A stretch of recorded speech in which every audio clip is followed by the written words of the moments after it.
How excited are you to be here at Legend for Charity? Unbelievable. St. Jude is, it gets more and more special every time I'm exposed to. We do a lot of things for it in golf, the golf world at NBC that I've had the privilege of having some associations with the St. Jude people, and I'm blown away by it. It's the people that make it go. It's one of those organizations that just seems to, I don't know how they do it, but they get better and better and better. And the stories we hear are so moving so to be a part of it is really a thrill.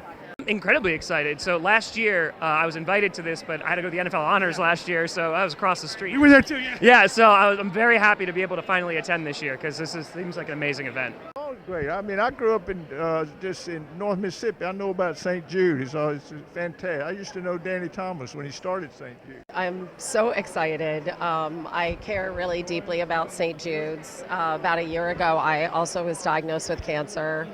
And so it has just opened up this incredible world of all of these people who work so hard to care for those who are battling cancer. So I just feel incredibly blessed to be at an event that's raising money for St. Jude's.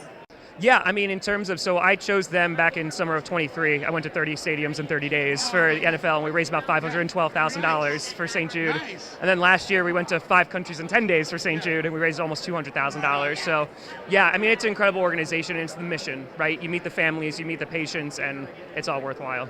Well, look, I mean, I don't care who you are. You hear children with cancer. How can we help? I mean, I don't care if you're 80 or if you're 8. If you hear that, how can I help? Right. If you're 80, we can donate. If you're 8, you make lemonade, whatever it is. It should never be, but it is. So, therefore, I'm honored to be part of this every year. They were foolish enough to give me the Summerall Award a long time ago. And I regard the St. Jude folks as my friends.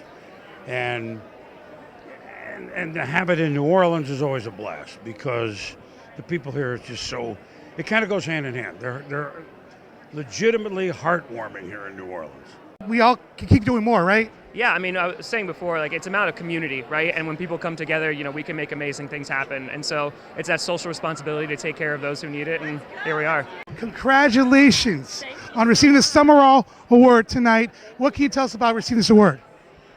It's an incredible honor. Pat Summerall was one of the great voices of all time in my business, someone that people want to emulate and still do today without success because he was one of a kind. But the great thing about this award is that it not only honors broadcast, it honors service, you know, and service to others. And so that's what, to me, makes it such a meaningful award.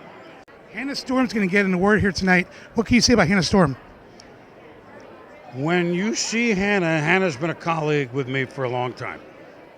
When you see Hannah on TV, within 10 seconds, whether she's talking about football or maybe a news item, she makes you smile. I don't mean laugh. You feel comfortable, like she's one of us. And that, by the way, that's not very easily done on TV. Now, once you know her, she definitely is one of us. I'm very proud of her. She's one of the most versatile TV people, male or female, in the business and has been for a long time. That honor is overdue. Yeah, I get a chance to present her because she's my wife. Oh, nice.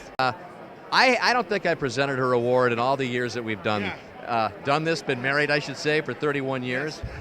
So this is an extra special night to be a part of it with St. Jude and to have Hannah being the recipient in a line of winners that need no introduction. I'm very excited to be here for my good friend Hannah, and it's kind of reminisce a little bit. 12 years ago tonight, I received this award, and my boys were here to present it to me. How did it feel receiving this amazing award yourself? It's awesome. This is awesome. This is a great tradition, and I try not to miss it. I actually spoke to her last night. I mean, I can't think about somebody more deserving, right? Just somebody who has done so much, not only just within their field, but also just giving back to the community with her own charity and then also her support of St. Jude. I mean, it's excellent. Is it true that you were hired by NBC in '92 and you covered the Olympics? Is that the same year the Dream Team was there, the greatest assembled team? Do you have any stories about the Dream Team that year? You were there. You were there. Yeah, I was there in Barcelona. It was really a phenomenon, unlike anything. People compared it to the Beatles, and that was a very, very good comparison.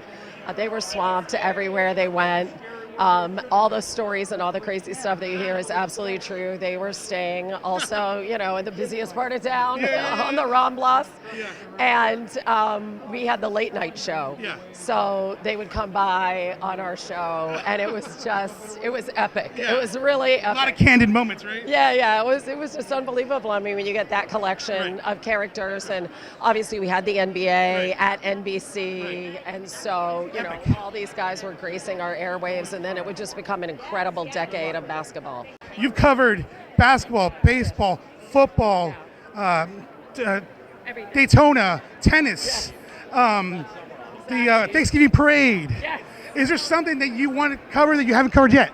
Pickleball? No, I'm just kidding. I was actually going to say, how about pickleball? Oh my gosh, she's good. All right, thanks for joining us. Congratulations. Thanks. Okay.